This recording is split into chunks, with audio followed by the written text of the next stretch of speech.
மாஞ்சோலை தேயிலை தோட்ட தொழிலாளர்களை சந்திப்பதற்காக மக்களின் முதல்வர் முத்துவேல் கருணாநிதி ஸ்டாலின் அவர்கள் திட்டமிட்டு இருக்கிறார்.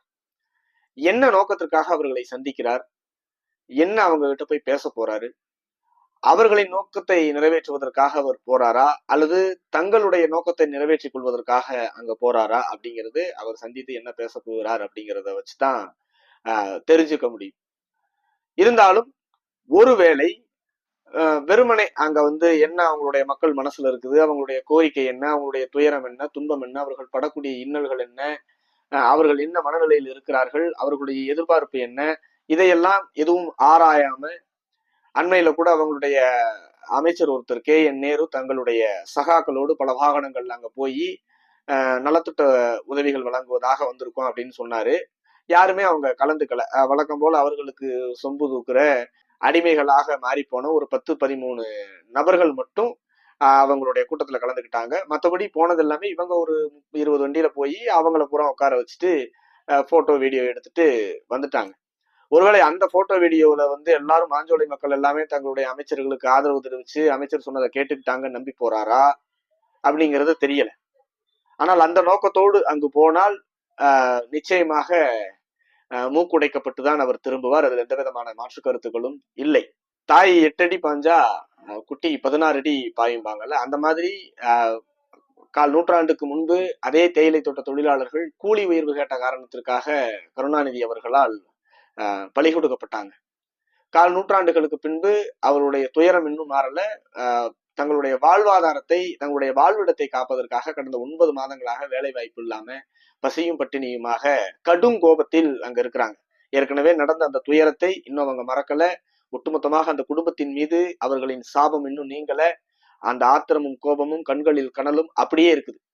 இந்த சூழ்நிலையில குட்டி போய் அவர் செஞ்சதை விட நான் பல மடங்கு செய்வேன், நான் முத்துவேல் கருணாநிதி ஸ்டாலின், அதனால அவர் உங்களை ஆத்துல தள்ளினாரு, அது வெறும் 17 பேர் தான், நான் ஒட்டுமொத்தமாக அந்த 350 குடும்பத்தையும் கீழே இறக்கி நான் அவர் விட்டு வச்சதை நான் முழுமையடைய செய்ய போறேன் அப்படிங்கிற நோக்கத்தோடு அங்க போனா அது அவளது எளிமையான பின்மை விளைவுகளை ஏற்படுத்தாது.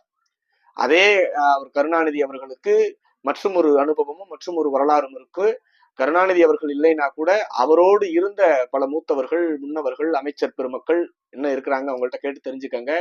மாவீரன் சுந்தரலிங்க குடும்பனார் அவர்களுடைய போக்குவரத்து கழகம் விஷயத்துல இதே போல மிகப்பெரிய கோபத்திலும் கொந்தளிப்பிலும் இருந்த தேவேந்திரகுல வேளாளர் மக்கள் கருணாநிதி அவர்கள் திருநெல்வேலி தூத்துக்குடி மாவட்ட பக்கம் வந்ததை எதிர்க்கும் விதமாக கருப்பு கொடி கட்டணும்னு திட்டமிட்டு, கருப்பு கொடிகள் கிடைக்கலங்கிற ஒரே காரணத்துக்காக நூற்றுக்கணக்கான காகங்களை கட்டி தொங்க விட்டு தங்களுடைய எதிர்ப்பை பதிவு செஞ்சாங்க. அவர்கள் முதல்வர் என்றெல்லாம் பார்க்க மாட்டாங்க. அதே அனுபவம் அம்மையார் ஜெயலலிதா அவர்களுக்கும் உண்டு. கொடியன்குளம் சம்பவத்துல வேண்டுமானால் உங்களுக்கு ஒரு வேலை ஞாபகம் இல்லை நினைவூட்டணும்னா அது எங்களின் கடமை, இன்னும் டீப்பா தெரிஞ்சுக்கணும்னா அவங்க கூட இருக்கிறவங்கள்ட்ட கேட்டு தெரிஞ்சுக்கோங்க.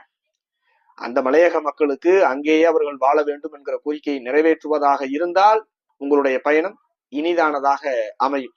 அதை மீறி அதை அபகரிச்சு தன்னுடைய மருமகனுக்கு கொடுக்கணுங்கிற எண்ணத்தோடு அங்க போய் இந்த பொங்கலுக்கெல்லாம் போட்டோ ஷூட் எடுப்பாங்களே, நீச்சிட்டு கலர் கலரா அப்படின்ட்டு அந்த டைரக்ஷன் இந்த டைரக்ஷன் எல்லாம் போட்டோ எடுத்துட்டு அவங்கள வாய் வார்த்தைகளால ஏமாத்தி மீண்டும் அந்த அடிமை ஒரு 10-13 பேர் இருப்பான், அவனை மட்டும் கூப்பிட்டு வச்சுக்கிட்டு KN நேரு செஞ்சதே நீங்களும் செஞ்சுட்டு மாஞ்சோலை மக்கள் எல்லாம் ஒத்துக்கிட்டாங்க, நாங்கள் என்ன நோக்கத்தோடு போனோங்கிறதெல்லாம் தெரியாமலே அவங்க ஒத்துக்கிட்டாங்க அப்படின்னு நினைக்க வேண்டாம். நீங்கள் என்ன நோக்கத்தோடு போறீங்க, இதற்கு பின்னால் என்ன சதி இருக்குது, இது என்ன நோக்கத்திற்காக இந்த திட்டமிடப்படுகிறது, அவர்களை வலுக்கட்டாயமாக கீழே இறக்குவதற்கான காரணம் என்ன, இது அனைத்துமே அவர்களுக்கு தெரியும்.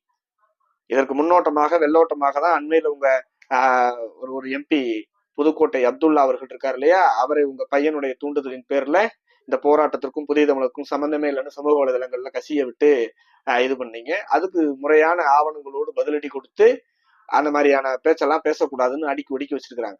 சமூக வலைதளங்களில் மட்டுமல்ல, களத்திலும் மக்கள் எண்ணங்களிலும் எந்த இடத்திலுமே அந்த மக்களுக்கு எதிரான சிந்தனையை விதைக்கணும், அந்த மக்களை எப்படியாவது கீழே இறக்கிடணும் அப்படிங்கிற கெட்ட எண்ணம், அந்த உழைக்கும் மக்களை பழி வாங்கணுங்கிற அந்த கோர முகத்தை அங்க போய் காமிக்கணுங்கிற எண்ணம் துளியும் வேண்டாம்.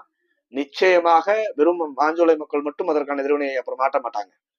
ஏன்னா மாஞ்சோலையிலிருந்து வால்பாறை, வால்பாறையிலிருந்து ஊட்டி, நீலகிரின்னு ஒட்டுமொத்தமாக மலையக மக்களுக்கும் மலைவாழ் மக்களுக்கும் மலையக பகுதிகள் வாழ்ந்துட்டு இருக்கக்கூடிய குடிபெயர்ந்த மக்களுக்கும் எவ்வளவு பெரிய பாதிப்பான திட்டங்களும் சட்டங்களும் தயாராக இருக்குது அப்படின்னு உணர்ந்துதான் வால்பாறை மக்கள் கொஞ்ச நாளைக்கு முன்னால போராடினாங்க. அதனால மாஞ்சோலை மக்களுக்கு அநீதி விளைவிக்கிறதுக்கான அறிவிப்பு ஏதாவது உங்கள் வாயிலிருந்து வந்தால் வெறும் மாஞ்சோலை மக்கள் மட்டுமல்லாது ஒட்டுமொத்த மலையக மக்களும் அவர்களுக்கு ஆதரவாக ஒட்டுமொத்த தமிழக மக்களும் நிச்சயமாக வீதியில் இறங்கி உங்களுக்கு எதிராக, உங்கள் அரசுக்கு எதிராக, உங்களுடைய நயவஞ்சகத்திற்கு எதிராக மிகப்பெரிய ஜனநாயக ரீதியான போராட்டத்தை நிச்சயமாக நடத்துவார்கள். அதற்கு எல்லோரும் தயாராக இருக்கிறாங்க. இப்ப நீங்க உங்களுடைய பயணம் ஒட்டுமொத்த தமிழ்நாடும், ஏன் மனித உரிமை பேசக்கூடிய சமூக ஆர்வலர்கள் உலகில் எங்கு இருந்தாலும் அவர்கள் அதை உற்று நோக்கிட்டு இருக்காங்க. ஏன்னா சுப்ரீம் கோர்ட் வரைக்கும் இந்த விஷயத்தை புதிய தமிழ் கட்சி எடுத்துட்டு போயிடுச்சு. இது செய்தியாக அனைத்து மக்களுடைய மனசுலையும் இருக்கு. இதற்கு தீர்வு, முடிவு என்ன இந்த சமூக நீதி பேசக்கூடிய திராவிட மாடல் அரசு செய்ய போகுதுங்கிறத எதிர்பார்த்துதான் எல்லாரும் காத்துட்டு இருக்காங்க. வெறும் அரசியல் சாசனத்துல வழங்கப்பட்டிருக்கக்கூடிய இடஒதுக்கீடு பகிர்ந்தளிக்கப்பட்டிருக்கக்கூடிய சட்டமாக இயற்றப்பட்டதை நிறைவேற்றுறதுக்கு, அதை பிரிச்சு கொடுக்கறதுக்கு பெரிய சமூக நீதிங்கிற பேர் வச்சுட்டு ஒரு கவர்மெண்ட் தேவையில்ல. ஒரு விவேக் ஒரு படத்தில் சொல்ற மாதிரி அதாவது கால்குலேட் பண்ணிட்டு போயிடும்.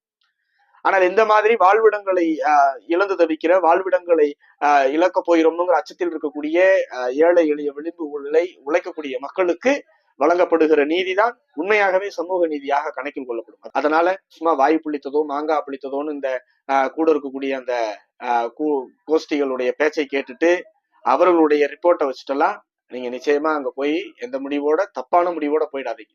அந்த மக்களுக்கு நல்லதொரு அறிவிப்பை, ஏன்னா அரிட்டாப்பட்டியில கோபப்படுறாங்க, கொந்தளிக்கிறாங்க, போராடினாங்கன்னு உடனே இந்த திட்டம் நிச்சயமாக வராது அப்படின்னு சொல்ல முடிஞ்ச உங்களால நீங்கள் கவலைப்படாம இருங்க.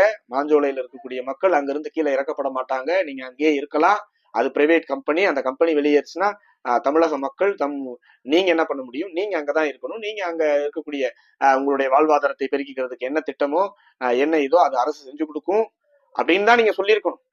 அரிட்டாப்பட்டிக்கு ஒரு நீதி, மாஞ்சோலை மக்களுக்கு ஒரு நீதி அப்படின்னு எல்லாம் நீங்க ஒருதலை பட்சமாக முடிவெடுக்கிற மாதிரி இருந்ததுன்னா நிச்சயமாக உங்களுடைய கெட்ட எண்ணமும் உங்களுடைய இந்த போலி சமூக நீதி நாடகமும் தோளிருத்து தொங்கவிடப்படும். இது சும்மா ஏதோ வார்த்தைகளை திருப்திப்படுத்தக்கூடிய சமாச்சாரம் கிடையாது.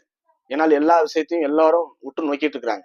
இதே வருஷ நாட்டு பகுதியில் இருக்கக்கூடிய மக்கள் இதே மாதிரி பிரச்சனைக்கு அப்புறம் அங்கேதான் இருக்கிறாங்க. அதே போல இந்த மக்களும் அங்கேயே இருக்கணும். வருஷ நாட்டுக்கு ஒரு நீதி, அரிட்டாப்பட்டிக்கு ஒரு நீதி, மாஞ்சோலைக்கு ஒரு நீதினெல்லாம் நீங்க பிளே பண்றதுக்கெல்லாம் இங்க யாரும் அனுமதிக்க மாட்டாங்க. ஜனநாயக ரீதியாக மிகப்பெரிய போராட்டத்தை முன்னெடுப்பாங்க. அது மட்டும் அல்லாது உலகில் பல இயக்கங்கள் தோன்றி இருக்குது.